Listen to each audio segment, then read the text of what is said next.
prior to 2023 election, I had a meeting with Peter Obi along with four leaders of the transformation in Frankfurt in Germany. We had to fly over to Germany to see him. And we had a meeting to try and understand what his presidency was all about. And coming out of that meeting, I know what I'm going to say is going to be disappointing for people, but that's my personal view, and I hold dear to my personal view. And based on what I have observed, going into that meeting, I was really hopeful of the grand vision that I saw that Peter represented for Nigeria. But after the meeting, I was disappointed and deflated because I didn't feel that Peter represented the grand turning point or the grand transformation that Nigeria is hoping for. However, what I did see in him was an opportunity to actually make a break, to stop, because Nigeria is traveling along the wrong direction. And what I saw in Peter was an opportunity for Nigeria to stop where it was traveling on, direction, and then hopefully be able to turn around. And we made a decision within the organization to support Peter Obi, because if you put Peter Obi side by side with all the presidential candidates at the time, Peter was still, a mile ahead of the rest. So Peter Obi is someone who personally I respect, and I don't feel that I'm even worthy to bend down and untie the straps of his shoes. And this is because of high pedigree of integrity. However, he is someone who is politically myopic, and I say that without sincerity. But we made a strategic decision to support him because he was miles ahead of other political parties.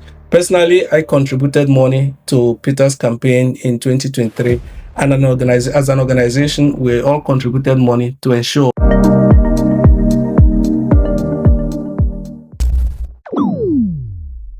All right.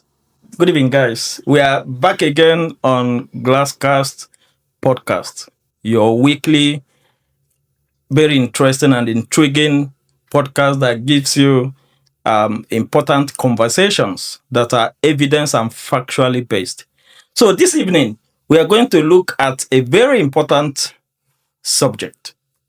Some of us will consider it a bit political, and I think it's timely as well, because in a place like Nigeria, 2027 is around the corner, and all the political parties are already starting the activities. So we have a very interesting guest in the house that would, direct us on some of our subjects of discussion today. So without wasting much of our time, remember, always follow our page, because every week we bring you interesting topics. So go to Glascast Podcast and follow our page on YouTube, Facebook, Twitter, TikTok, Instagram. You find us on all social media platforms. Like our page, subscribe to our page, follow us to get every update that we present to you. So let's go into what we have this evening. We have here a very interesting panel. By my immediate left is Mr. Jude Ugwu. Mr. Jude Ugwu has a very strategic political movement called the Transformation Movement. He will tell us what Transformation Movement is all about and how the activities are going to transform the political landscape within Africa or globally. So, Mr. Jude Ugwu, you're welcome. Thank you very much. And by my far left is my usual co-anchor, Mazi Barrister Ikenna Njoko. Like we've always introduced him, Mazi Barrister Ikenna Njoko is a renowned lawyer and a policy analyst. So, without wasting much of our time, I want to say welcome, again to today's episode, guys. Thank you very much. And Thank I think we are going to have a very interesting conversation. And thank you to our guests, It's my Mr. Jude pleasure. Ugwu. It's very, very important that he joined us today because he is the president of our ethnic association here.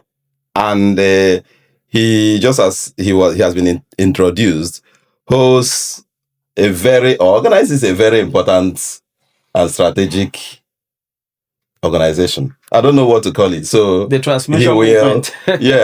he will explain to us what it is. Yeah, he will. Yeah, Mr. Jude Ugwu is a renowned community leader, in a wider UK environment. So we would let him, flow with the discussion, and I think sit right back.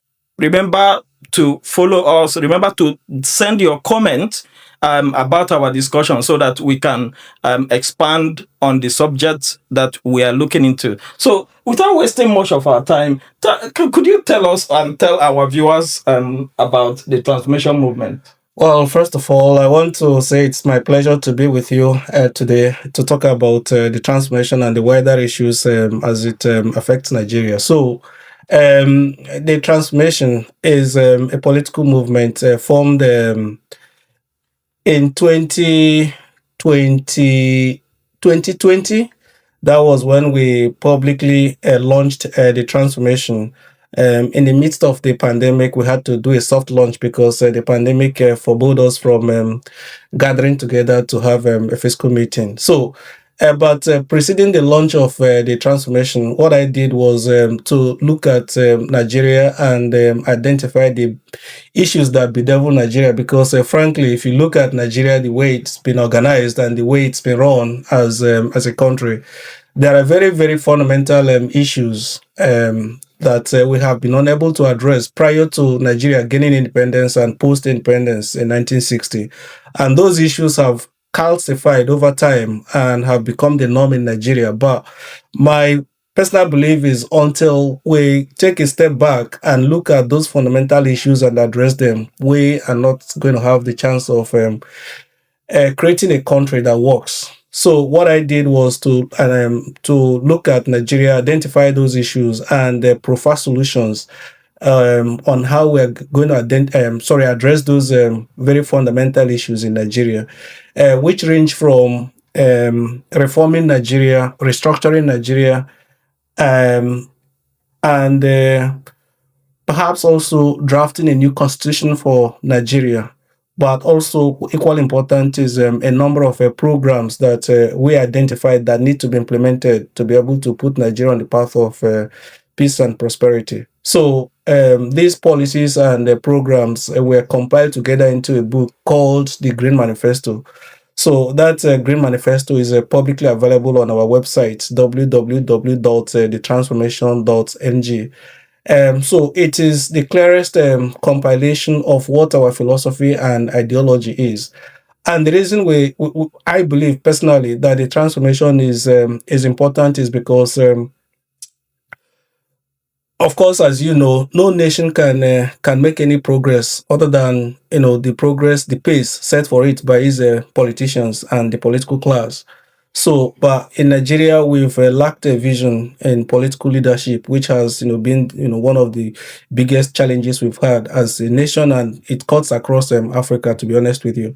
So, what we are doing is we know there's a plethora. In fact, by the time we formed the transformation in 2020, there were about 109 political parties in Nigeria. But those political parties were anything but different from each other. They were basically the same, masquerading as political parties, but there was nothing to choose between them in terms of ideology and principles. So we felt to be able to undertake the kind of overhaul that Nigeria needs, it needs a fresh thinking, it needs a fresh platform. Because if we wanted to take our ideas to an existing political platform, there was no way it was going to receive the wide support that we require. And such a transformational push requires a very strong foundation and support.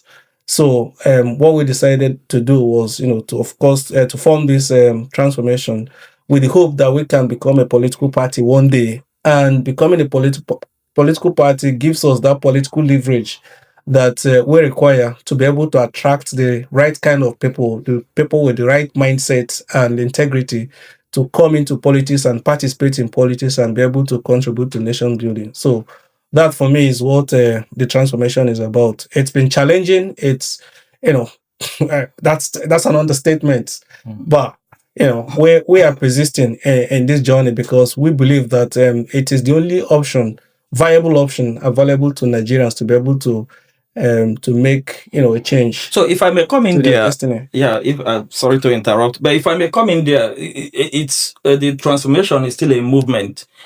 Has it been registered to join the 109 or so, or that are existing political parties in Nigeria, or are you making plan to register transformation as a political party for the 2027 political activities? Yes, we at the time leading up to the election in 2023, we launched in 2020, and straight away, we gained a membership across the diaspora and in Nigeria, and we started to make a push to register the organization as a political party. But because of the number of political parties in existence then, INEC decided to deregister some political parties because they felt that with the huge number of political parties, it was just impractical to manage elections effectively. So, leading up to the election in 2023, they deregistered about 79 political parties and brought down the number to 19. So, instead of registering new political parties, what they did was to deregister political parties. But after the 2023 election, we've started again to push for registration, and we are still in the process of pushing for registration. So far, so good. We are getting very positive vibes and encouragement from INEC and from critical stakeholders, and we believe that given the 2022 Electoral Act, which provides or mandates INEC to register new political parties at least 1 year before the conduct of national elections, that we should be able to register before the end of February 2026, God willing. Okay. So can I ask, outside personal discussions, I've not heard of the transformation actually. So how are people going to know about it? Well, when we launched as a political movement, we did make a number of impactful publicity, but upon reviewing our strategy, we decided as a matter of a strategy to downgrade our profile because what we found was that there were a number of people in very high places in Nigeria who were very afraid. Credible information reaching us is that practically all the people in at the federal level during Buhari's time were handed over the copy of the Green Manifesto because they felt that the document was something that was a high profile and was going to be explosive to the Nigerian political space when we became a political party. In fact, at some point, my telephone calls were being monitored because of monitored, I suspect, I'm not sure who exactly instigated the monitoring, but I would suspect that it was at the instigation of some people in the federal government in Nigeria. So we decided that it was better for us to downgrade our profile and try to register as a political party before we would then begin to push the transformation agenda. So that's why. If I may interject, If I may interject, are you trying to say that former President Buhari kind of and his government stole some of your ideas from the Green Manifesto?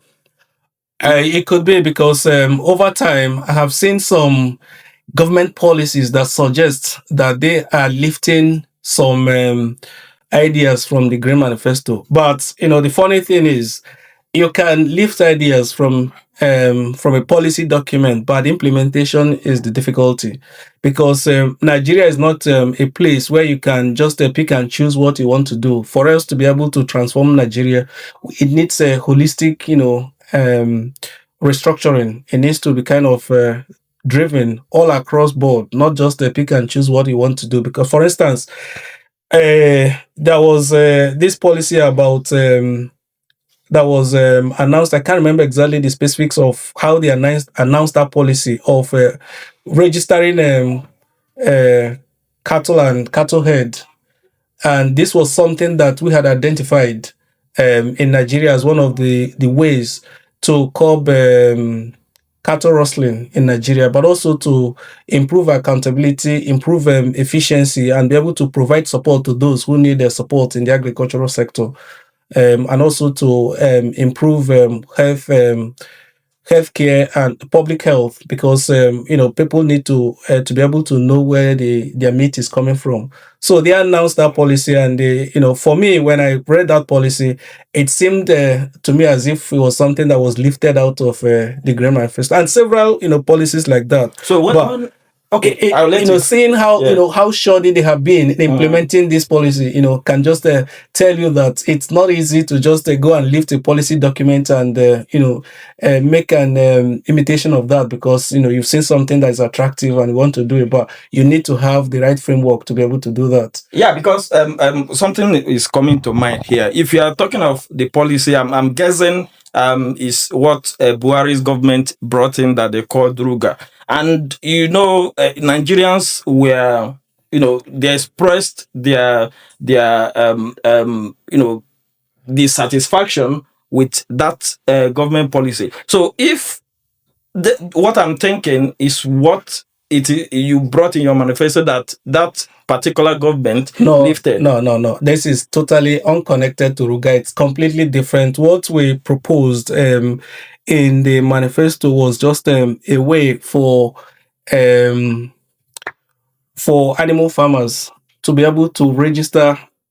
Each cattle would have a specific number, such that you'll be able to trace that cattle from birth to from cradle to grave, so to say, from birth until it is either processed for meat, or maybe it dies or whatever. But you have to have a record of that animal, and that record allows you to be able to have transparency on ownership of that property. It also allows you to know the source of meat. For instance, if you have butchers, butcher, when they go to purchase meat, they should be able to record the number of the cattle they've bought, so that you can trace it. If there is a health issue that arises, from that particular source of meat, then you can trace it, to the particular butcher that processed the meat, and then to the farmer that sold the meat, and you can trace it, back to to source, and be able to deal with the problem. And so it has completely nothing to do with and you don't think your project is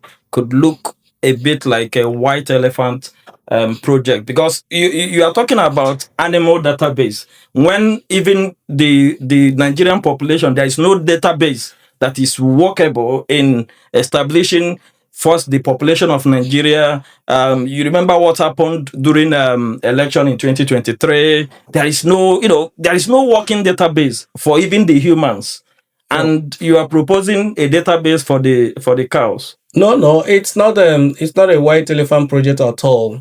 I think it's well thought out, and as I said, Nigeria requires a holistic approach. And what we're saying is not that we would have a database for animals, to the detriment of humans. Obviously, in parallel to that, we also have proposed a number of policies and programs to be able to improve accountability and data in Nigeria. For instance, on population, we proposed a number of policies that would help us to actually determine, just at the press of a button, the number of people in Nigeria, both tracking birth, tracking death, tracking people who are coming to the country, and tracking people who are leaving the country. And this will be digitized such that at the press of a button, to the nearest maybe 100 people or 1,000 people, as is obtained in other developed countries, you'll be able to know the population of the country. So I think I want to go back a little bit to the transformation, and there's a common balance that says he who pays the piper dictates the tune. So how is the transformation funded? The transformation is funded through the contribution of people of goodwill. It's surprising how many people are dissatisfied with the current status of Nigeria, people who are in the diaspora, people who are back home, and you see the sacrifices that people are making, both contributing cash and kind to make sure that the work we do continues to go on. So the transformation is completely funded by the members of the transformation, and we've made a very strategic decision not to go out and ask any wealthy person for money, because we don't want anybody that will come to the transformation and be able to use their wealth to influence decisions in transformation. So it means that those who are aware, they can become members, but you will everybody, not go it's entirely open to every Nigerian, regardless of your wealth. But when you come into the transformation, you have to abide by our rules. You have to know that everybody has an equal stake. Our decisions are collectively made. It's very transparent. Very democratic, and we just want people who have the integrity and the best, interest of the country to come forward. And once we get registered and contest for election under the political platform, and we will be able to hold those people to account. Because what happens in Nigeria is people spend a lot of money to conduct election, and nobody is able to hold them to account. And they can steal the country dry, and nobody cares, because they can justify that they funded the election from their own personal savings. So as a political party, what we have decided is our elections are going to be funded by the political party, and not necessarily by individuals. And what I wanted to ask, if, as a kind of that fits into that, is, for instance, in the UK, there are limits to funding political parties. In the US, organizations, corporations can fund political parties, including individuals. For yours, can organizations fund you as well?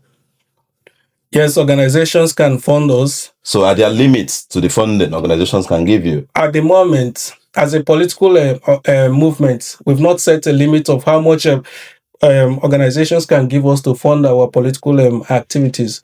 But this is something that we have in mind, and we are always going to be acting on the basis of facts and the data we have. So if it does become an issue that and obviously, at the moment, I don't see organizations funding political parties in Nigeria being an issue. It might become an issue in the future, and that's just because of the level of political development we have in the country.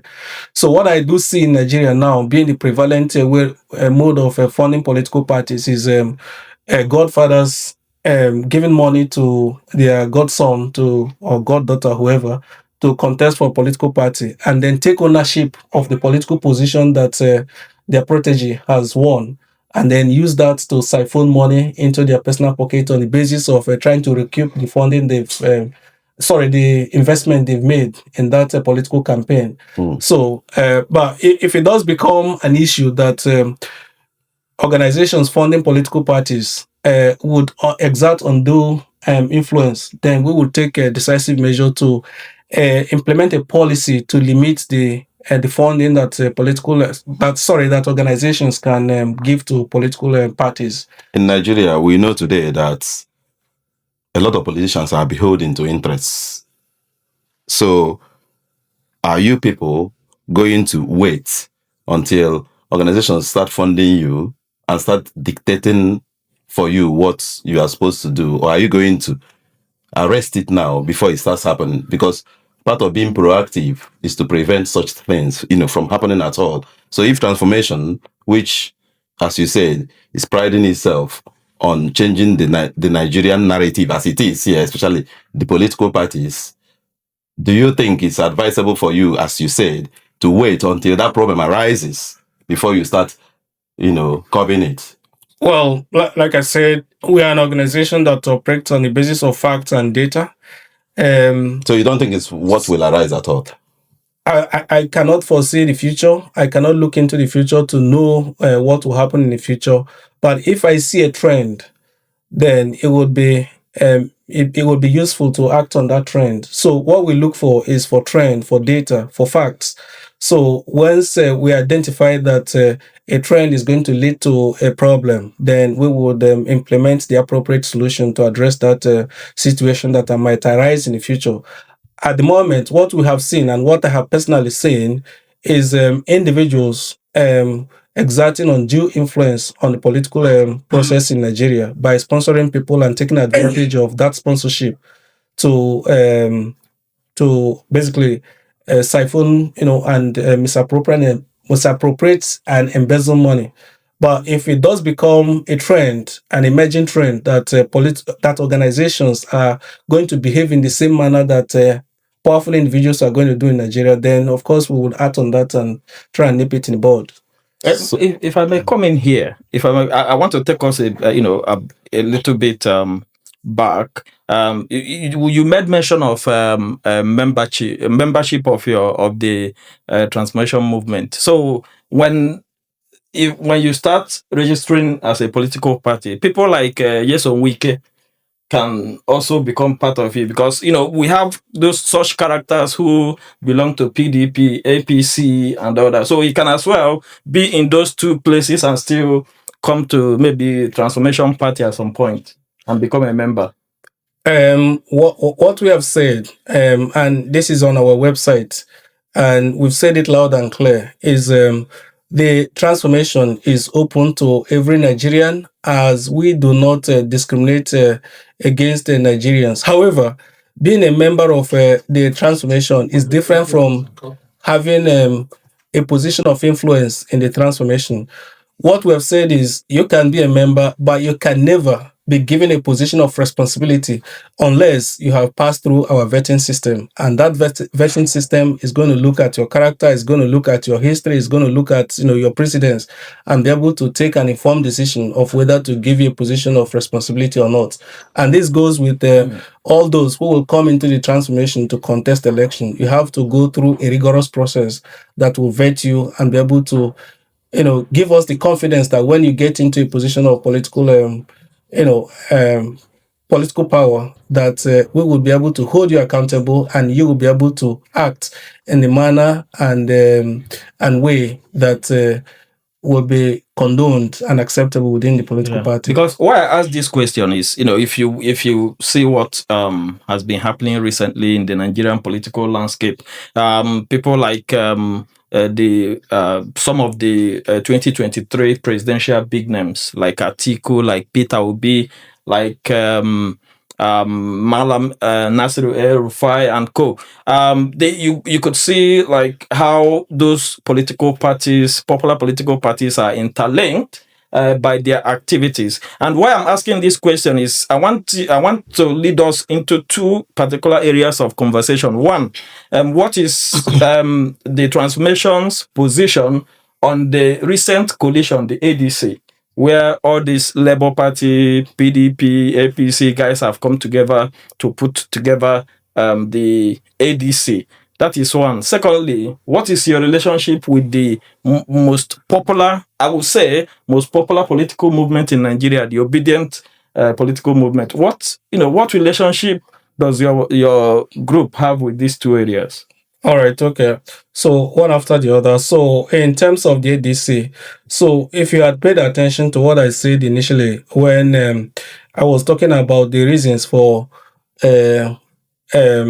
forming the transformation, is that among all the political parties in Nigeria, there's no distinction between them. These political parties in Nigeria are just anything but different. They are all the same. What they are after is political power, and political power for power's sake and nothing more. So ADC, as far as I'm concerned, is not different from APC. Of course, that's the same way APC came together prior to 2015 election to try and oust Jonathan, the PDP president then. So ADC is coming together to form a coalition to oust Tinubu. But then you have to ask yourself, who are these people migrating from PDP into ADC? Is there anything between them? These are people, who have been in various political parties, exhibiting the same, behaviors and the same tendencies. So what's the likelihood that when they go into ADC, they are going to be transformed and become different people and they act on integrity and principle? For me, there is no difference between ADC, PDP, APC, and any other party for that matter. So that's my view on that. Then What about the obedient? and the question on the obedient movement, right? Yeah.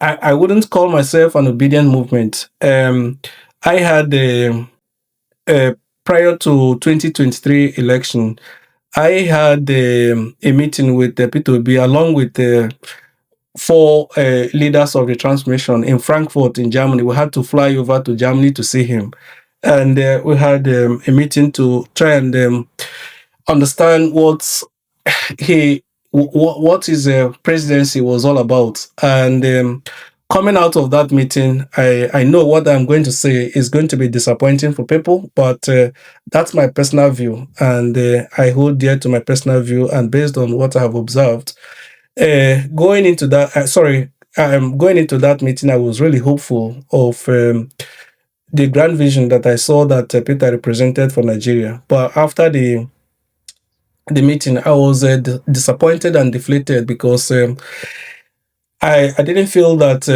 Peter represented the grand turning point or the grand transformation that Nigeria is hoping for.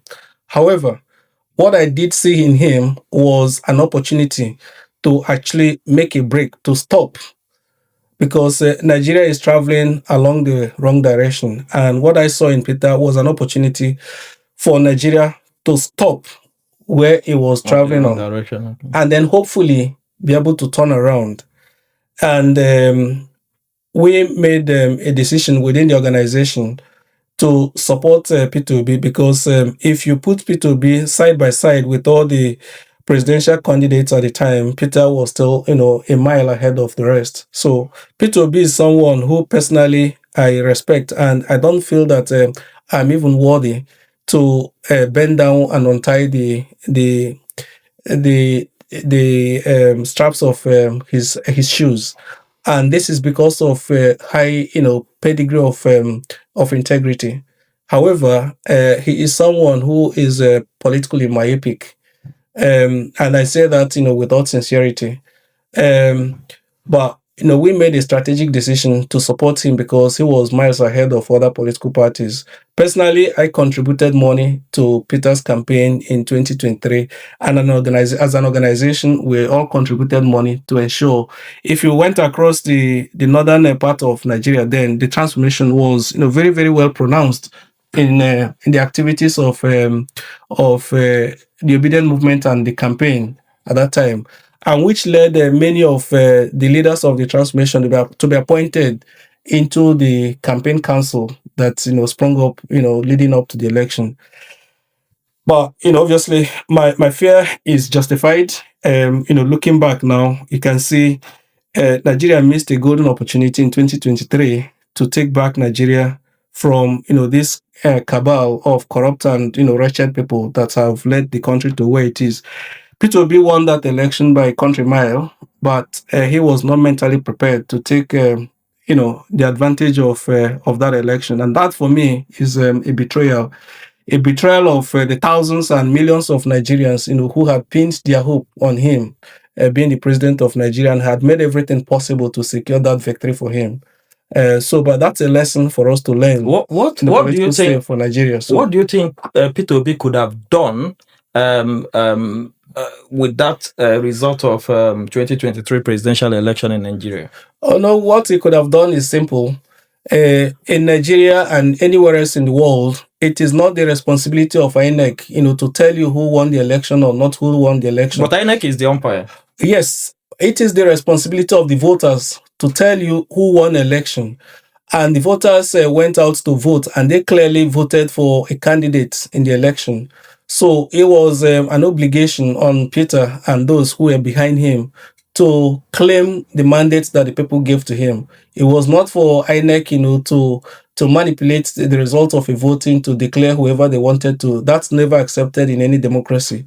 So if you have to have a democracy, you have to be prepared to go the whole way and defend the mandate that the people have given, because this mandate is not given lightly. So Peter, for me, Nigeria as a whole, and I can tell you that because if you look back now and check, between 2023 and now, how many people have lost their lives unnecessarily, needlessly in Nigeria, the kind of economic decline Nigeria has suffered between 2023 and now, you can see the waste that, this missed opportunity has cost Nigeria. Yeah, when you are talking about the missed opportunity and Peter Obi coming to claim the victory of 2023 election, by all implication, Peter Obi did everything from what I could see in the public space. He addressed press conference. He made statements saying he won this election and he's going to prove it. He tried to prove it, but it wasn't provable. So what could he have done differently apart from what he did? No, what he did was just, I would say it's the worst approach to take in such a situation. You had an election that was conducted, and INEC, being the umpire in the country, laid out the ground rules for the election. And then in the middle of the game, very close to the end of the game, they changed the rules. That's not done anywhere in the world. Peter Obi could have come out vehemently and denounced what INEC had done, because that was when they denied him, despite all the atrocities, all the crimes that were committed during the election itself. He still came out as the winner of that election, and INEC blatantly changed the rules, towards the end of the game, and then he allowed that to pass. How could you, when you, and that's what I talk about, being someone of with foresight and having the mental capacity to be able to process the political information before you. How could you, given the state of Nigerian nation today, expect that a government that controls the military, a government that controls the police, a government that controls the judiciary, government that controls everything, you would go to court and then the court will pronounce you the winner with what evidence? So that for me, is one of the worst decisions he could have made in his political career. And frankly, as you can see, it cost Nigeria a whole lot.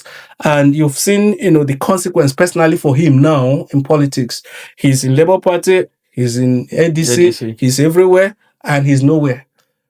Do you not think that the problem is Nigeria itself? Yeah, I was going to come to that. Nigeria, because you have rightly pointed out, how do you think a government that controls A, B, and C would give him that in the judiciary? So do you not think that the problem is the structure that Nigeria has? Yeah, the problem is structure, right? Yes, but at the same time, power resides in people. And I will tell you this, because I was very critical of him as well in the lead up to that election, and I'm also critical of him now for good reason. And if he came out today as a candidate against this contesting people, I would still support him, because he's the better candidate, or the best candidate among all the people I have seen so far. But that's not taking away, the fact of the matter. The fact of the matter is that he's acutely politically naive, because power belongs to the people. You can see in the lead up to the election in 2023, he was going to Wiki. I think he went to Port Harcourt, and I can't remember how many times he went. Uncountable times. And was taking pictures with Wiki and Okeze Bazo and governor of Makinde and governor of Ogwa Enugu State, Ogwanya, and governor of Benue State, at the time. I think they christened themselves the G5, for whatever reason. And this was at a time when, he should have understood that Nigeria wanted a break from this, very wretched past. And these are the people who have been holding our neck down, and you're still cavorting with them in the hope that they would give you victory. At the end of the day, it was not these people. These were the people who did everything they could within their power, right, to frustrate the election for him. But Nigerians, ordinary Nigerians like you and I, took the risk made everything possible to make him win. I was, So yeah. when you're a political leader, when you're a political leader, you assume a lot of responsibility. You don't just think about yourself. You think about the people who are pinning their hopes on you, who are making everything possible for you to be able to represent them, because Yeah, it is a privilege, and it's a real privilege to be a political leader. You see, sometimes we put blame on the leadership.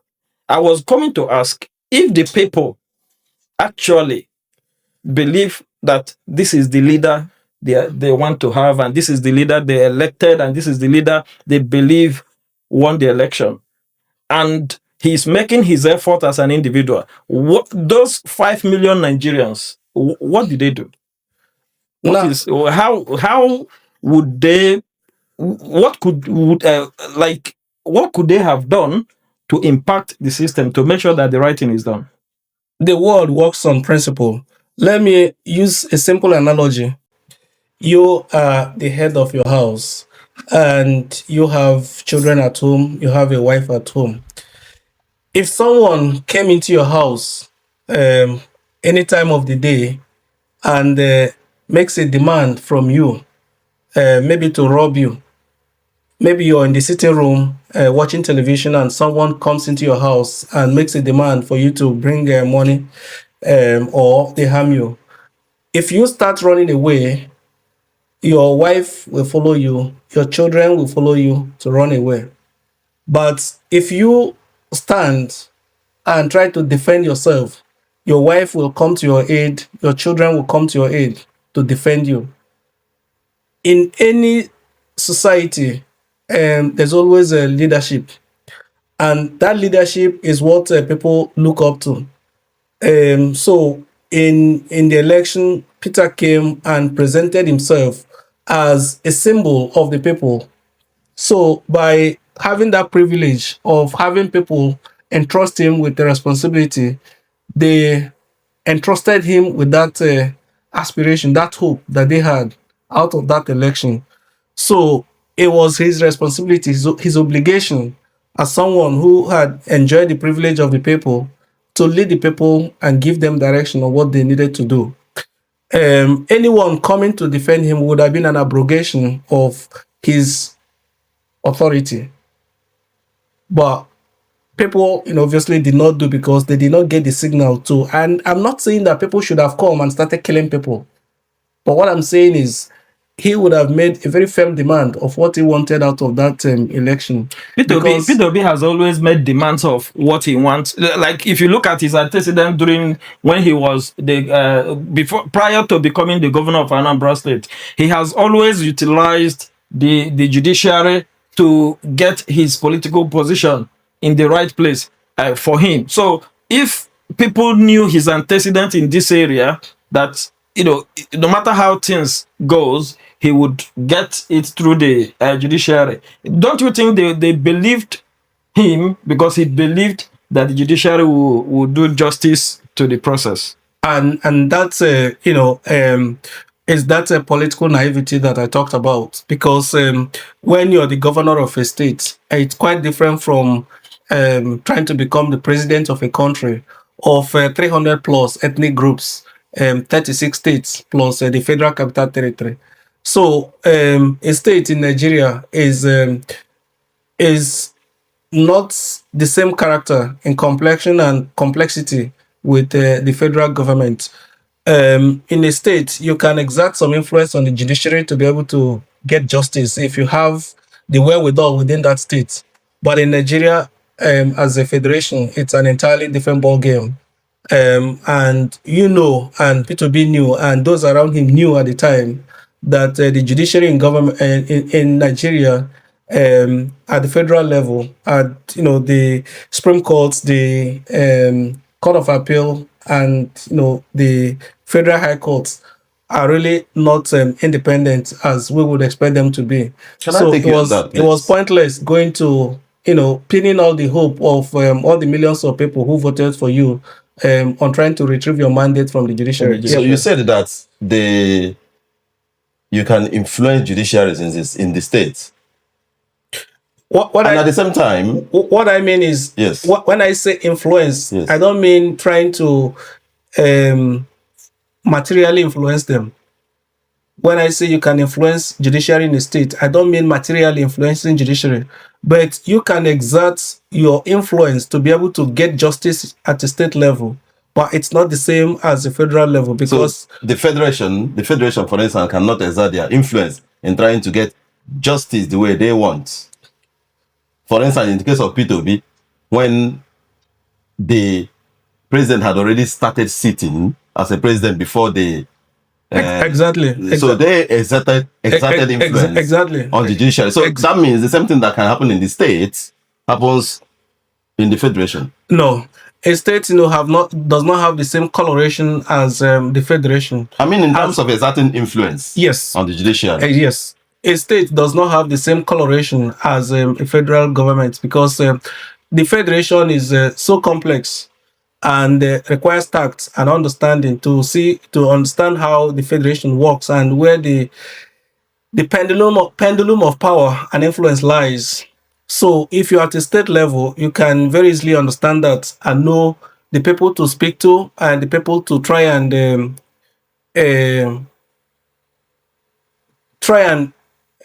influence to be able to get justice in the state. But it's not the same at the federal level, because the various forces that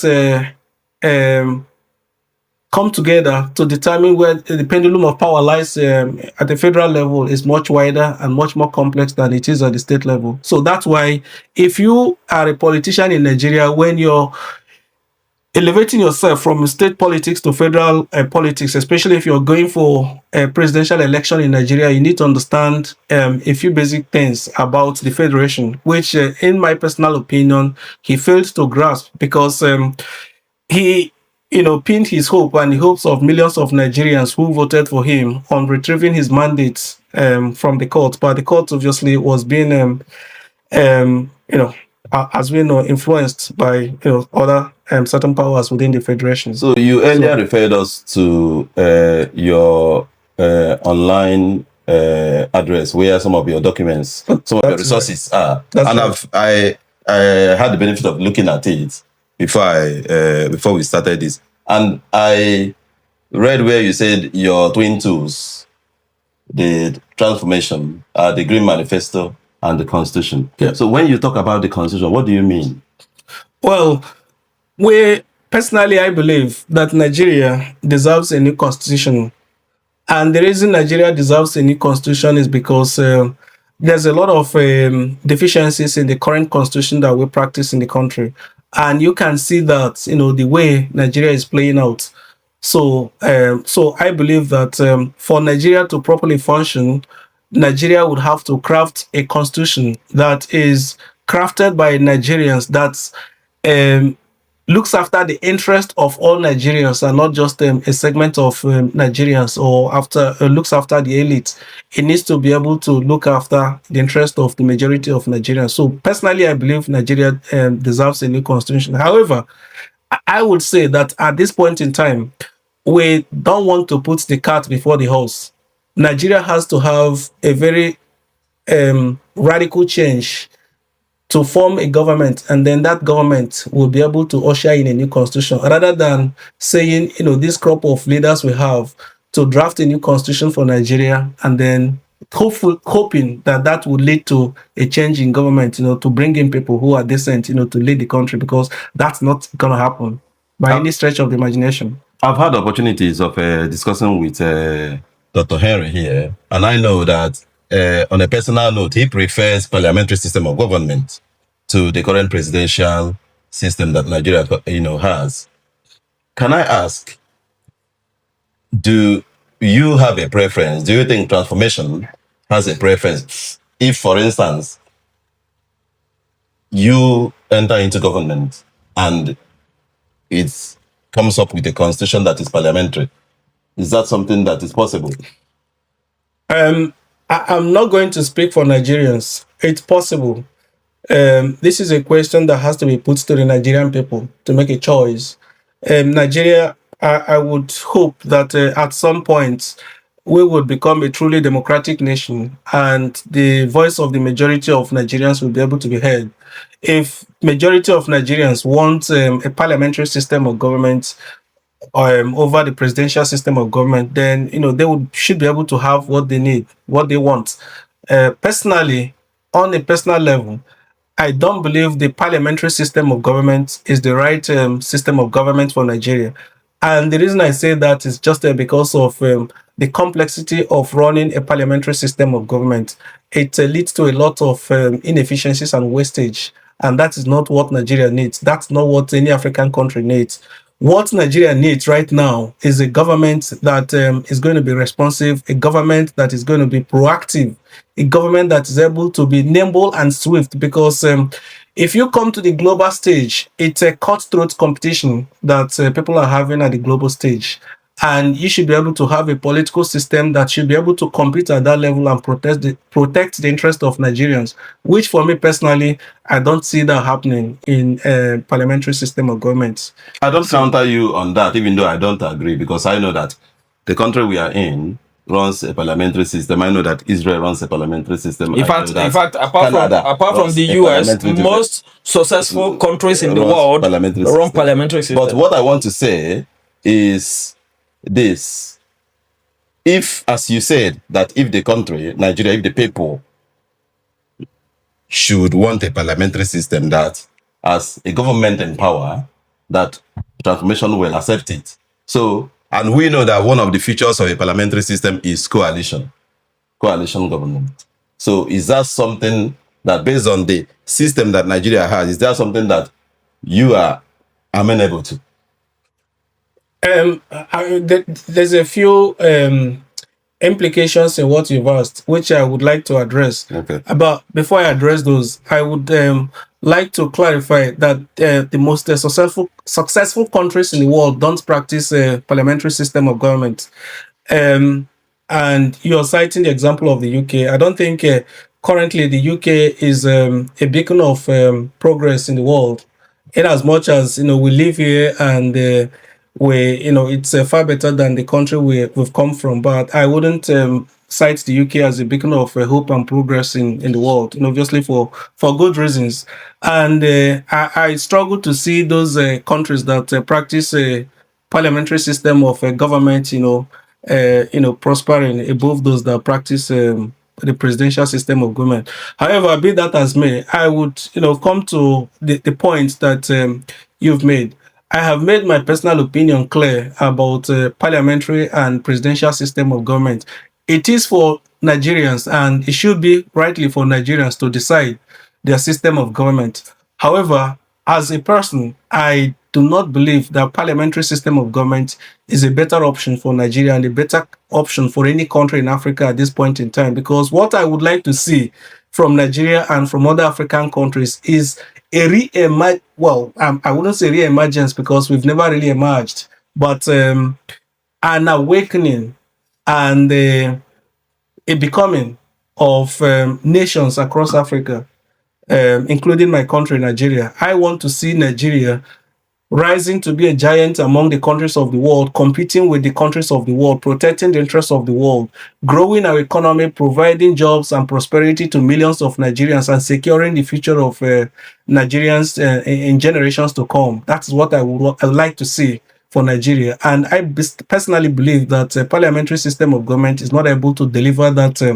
type of government. If I may comment, okay. Just a moment. Especially given the complexity of where we come from, because it's always good, to say, this system was good here, this system was good here. I've said none of the parliamentary systems of government is better than, as far as I can see, globally.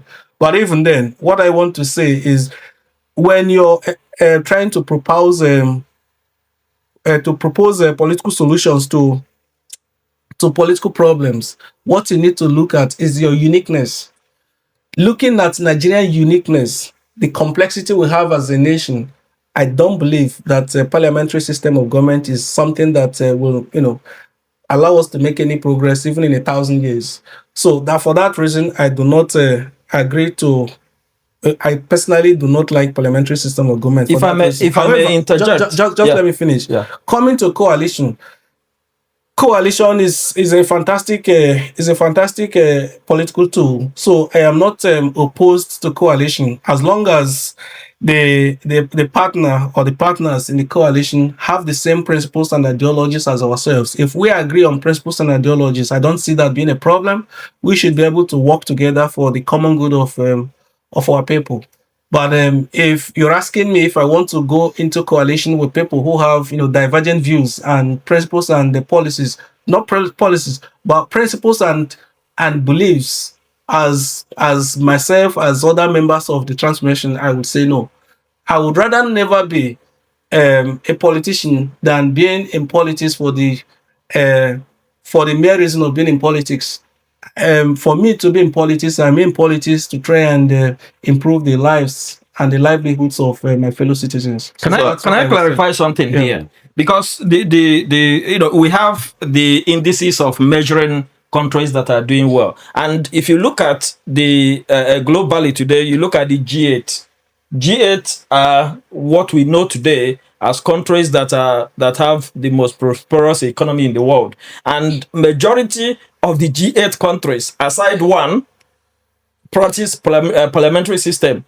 Again, when you are saying Nigeria is practicing presidential system, I need to clarify this. Nigeria is not practicing presidential system. Nigeria is practicing a unitary system. Because if you take a good example of a country that practices presidential system, everybody will refer to United States of America. And if you look at how presidential system is practiced in the United States of America, is far from reality to what you have in Nigeria. And it tells you that Nigeria cannot even practice that level of presidential system. So, and again, to take us a bit, I know it's a constitutional matter, and I know we'll dedicate more time to look into this. But if you look at the history of Nigeria, for many people that don't know how Nigeria came to be, you have to go and read about the history of Nigeria. Nigeria was not a country. Nigeria was just an entity that was created by mere expression. But if you look at what transpired, even from 1914 till up to 1966, Nigeria practiced parliamentary system. And during those era, Nigerians of old and of present, doing comparison, will tell you that Nigeria was more prosperous during those era than what Nigeria has today. Did you take this into account yourself? Well, I would like to address some of the points that you've raised now. Coming to the G8, I would say that the legacy of what we have in Europe and in most of the developed countries is as a result of the recent history of colonialism that they had. And which is why, if you look at most of the and Nigeria is a product of colonialism. That's right, yeah, and that's why when you look at the economies of most of the G8 countries, they are rather going backwards rather than forward, because they don't have access to free resources as they used to be. So the world has become a much more competitive place. So I wouldn't, regardless of the numbers you're looking at on the success of a parliamentary system of government among the G8 countries, I wouldn't cite that as an effectiveness of a parliamentary system of government. Secondly, I would like to say that we have this impression in Nigeria that Nigeria was never a country that was coined by the British to become a country on mere kind of wish. But I want to tell you that there is no country in the world that initially just became a country. There is evolution. If you look at the evolution of societies, every society in the world has had a way it has evolved. Certainly, the British did not invent people in Nigeria. People existed, far before the British came to Nigeria. So what they did was to invent a political structure in Nigeria to try and unify the people of Nigeria. And for me, it has its own drawbacks. It has its own benefits. And we should not, hang our loss on what the British did and what they did not do. Nigeria has been an independent country, even if it's just independence by name, but it's been an independent country for 65 years now. And within these 65 years, as people with intellect and people who have God-given ability and talent, we should have been able to fashion out how we are going to lead ourselves, to prosperity and security. And the successes you attribute to parliamentary system of government in Nigeria before this present system, it has absolutely nothing to do with the parliamentary system of government. What it had to do was the structure that the British put in place before they left. And as the British left and we began to wallow in our own, stupidity and idiocy, the systems and the infrastructures that are put in place, began to deteriorate and the economy began to flounder in consequence. So it has absolutely nothing to do with parliamentary system of government. And I would say, yes, the system of government we practice in Nigeria is you could call it unitary, you could call it federal. All I know is that our federation, our constitution is a federal system of government. What you practice in reality is up to you. Do you believe that constitution? Oh, and which is why I have said that the constitution needs to be rewritten to be able to take into account the realities of the nation, the aspirations of its people. Because currently, I believe that the Nigerian constitution is grossly deficient, but the constitution cannot be changed by the same people who are responsible for imposing the system we're in. For the constitution to be changed, it needs to be changed by people who go in through a very, radical means into government. And when I say radical, I don't mean killing people or, plotting a coup d'etat. I mean people standing up like, Peter Obi had aspired in 2023. If we had been, I would say, responsible enough to understand the responsibility placed upon him by Nigerians, he would have been able to go in there and say, please, I want to craft a new constitution for Nigeria, and he would be able to make a stop on the wrong path that we're traveling. And then with that new constitution, then we can turn around and begin to travel back and recover ground. Now, when you are talking about where we are, so yeah, I think I've drawn enough inferences to Peter Obi because I don't want to. I know this is a very sensitive issue for Nigerians, and I recognize the way Nigerians operate. Because there's this a lot of head mentality that if someone has emerged to be in this position, then he can do no wrong and he cannot be criticized. So I recognize that. But at the same time, I have a responsibility to myself to speak the way I understand it, but also to speak for the sake of Nigerians, because I personally know the burden that Nigerians, millions of Nigerians, face every single day.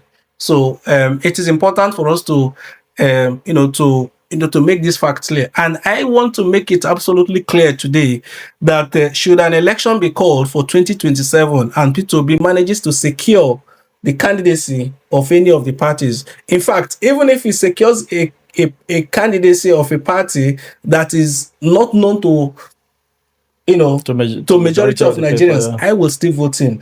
And the reason I will vote and support him is because I believe that among the crop of political leaders in Nigeria, he is still like a star.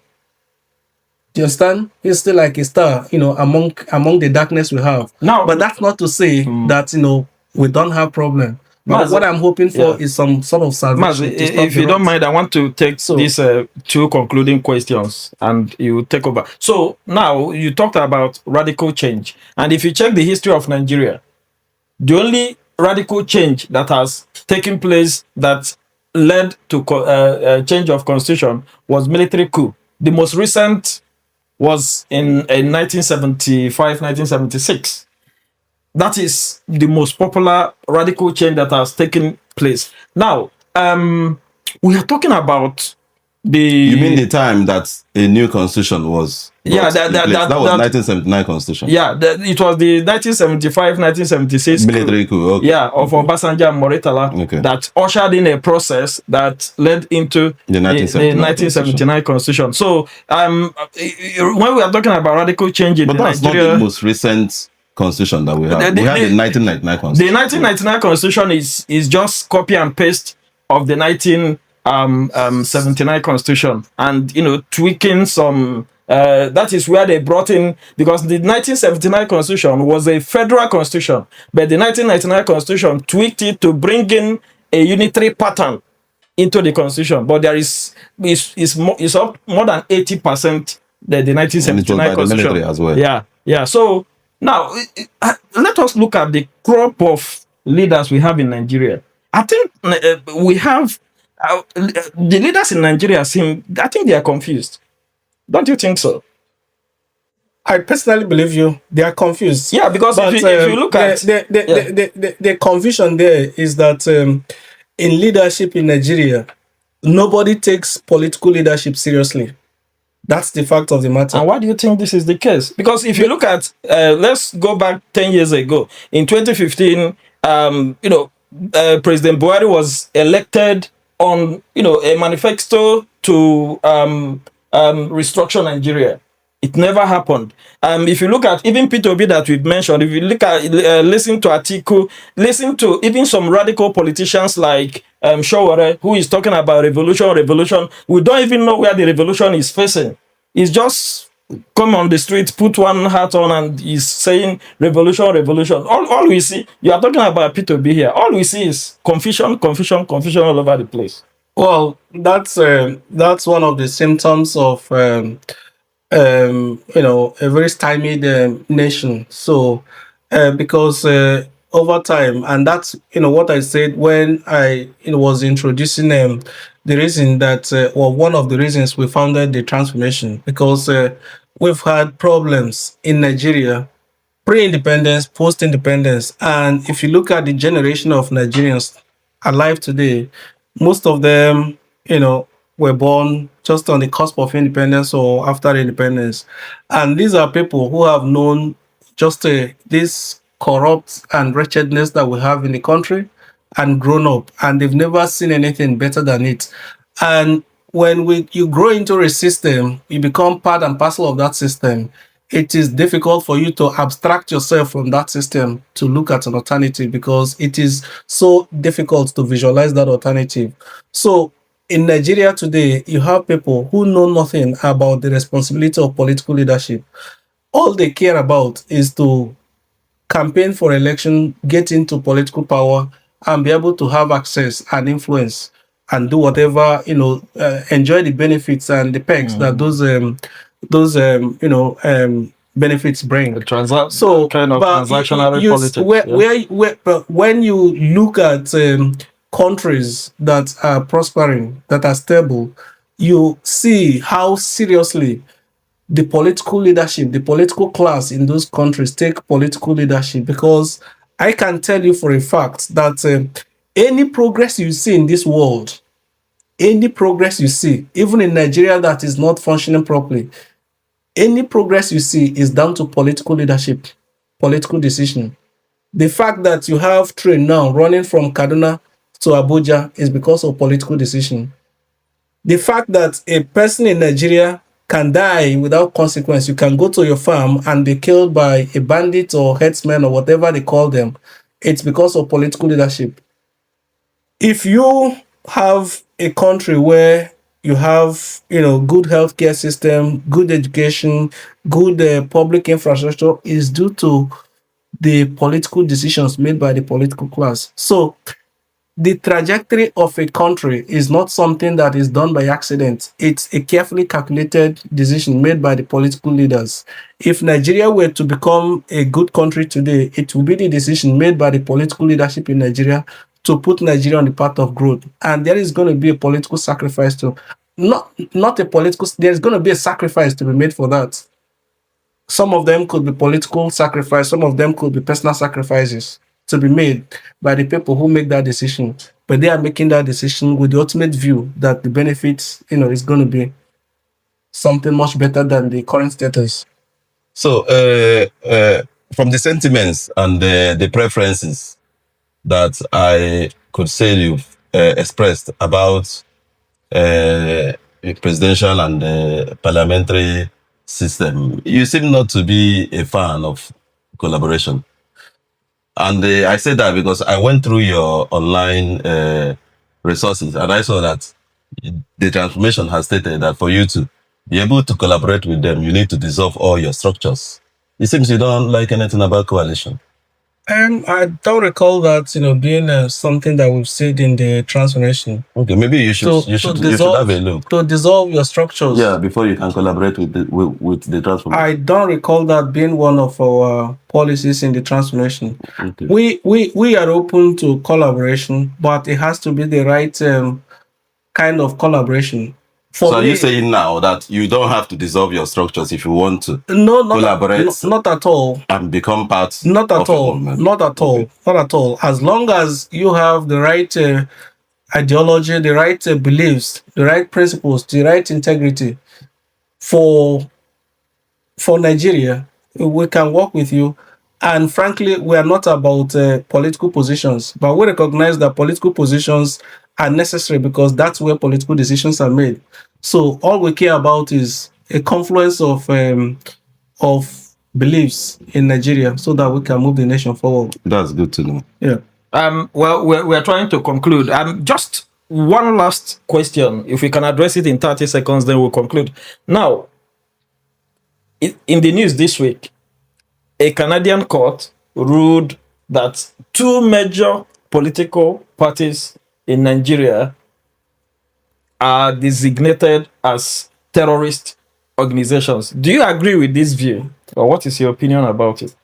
Well, I'm not surprised. I'm not surprised. And obviously, there's a plethora of reasons why I'm not surprised because PDP, APC, they are political organizations, that there's no distinction between its membership. And these are people who have led the country very terribly since 1999 to the present day. And the actions, that we've seen from them is nothing short of, scandalous. So when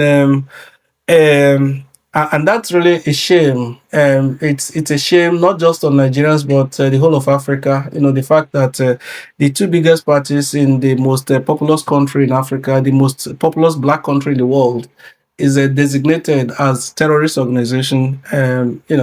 By a Canadian government. Is really scandalous. Scandalous on all of us. Scandalous on the whole black people in the world.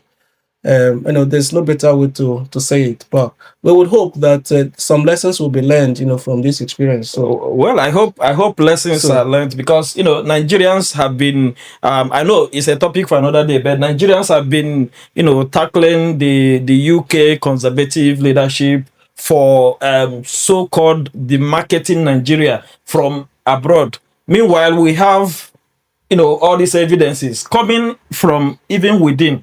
The Nigerian president today is on record for being, for have been dealing in illicit drugs in the United States. Is I think it's a fact because there are evidence to prove that. So we Nigerians are countering the conservative leader in the UK, Kemi Badenoch. Meanwhile, we have all this coming out from Nigeria. Nigerians demarketing Nigeria, even in Nigeria. If you look at the fact that people who are claiming self-determination in Nigeria, if you look at the fact that you cannot openly go and protest on the streets to claim self-determination, which is your inalienable right, just as you mentioned the word inalienable. And the fact that some years ago there was Lekki massacre, and all of us know very well about the youth service student, NYSC student, who said online that she was going for a demonstration and how the very young girl got shot down by Nigerian security services. I don't think anybody needs any indices to know that Nigeria is an autocratic state where you cannot air dissent against the central government, against the federal government. So I concur with that judgment by the Canadian courts. In fact, if you are from a self-determination group in Nigeria, you are more likely to be given asylum abroad than if you go and identify with APC or PDP, just as the judgment, dismiss the decent person. So I don't have anything against it. If they want, let them go and get themselves together and organize their party homes. But as far as I am concerned, I am in total agreement with that judgment. I wish even it would be issued by the Canadian government instead of just the Canadian judiciary.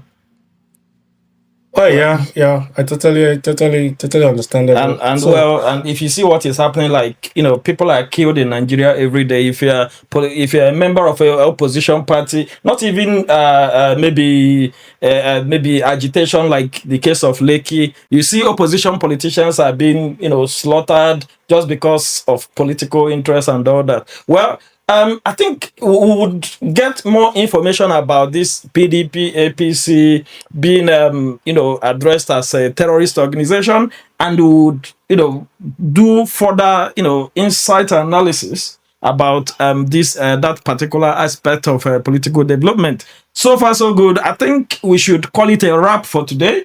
And please, we would invite you again because we have for some further important discussions, especially leading to the 2027 Nigerian election, and I believe we'll gain more insight from you. And all of us would agree today that it has been a very interesting discussions. Please always follow us on our page. We're on YouTube, Glascast Podcast. Same on Facebook, same on Twitter, same on TikTok, and every other social media platform. Make sure you follow us. Make sure you listen to our weekly episode, and I bet you'll be glad you did. Thank you once again, Mr. Jude, and thank you, Maze, Joko, and from myself and the entire Glascast Podcast crew. I want to say, have a good evening. Thank you very much. Thank you very much. Thank you. It's my pleasure.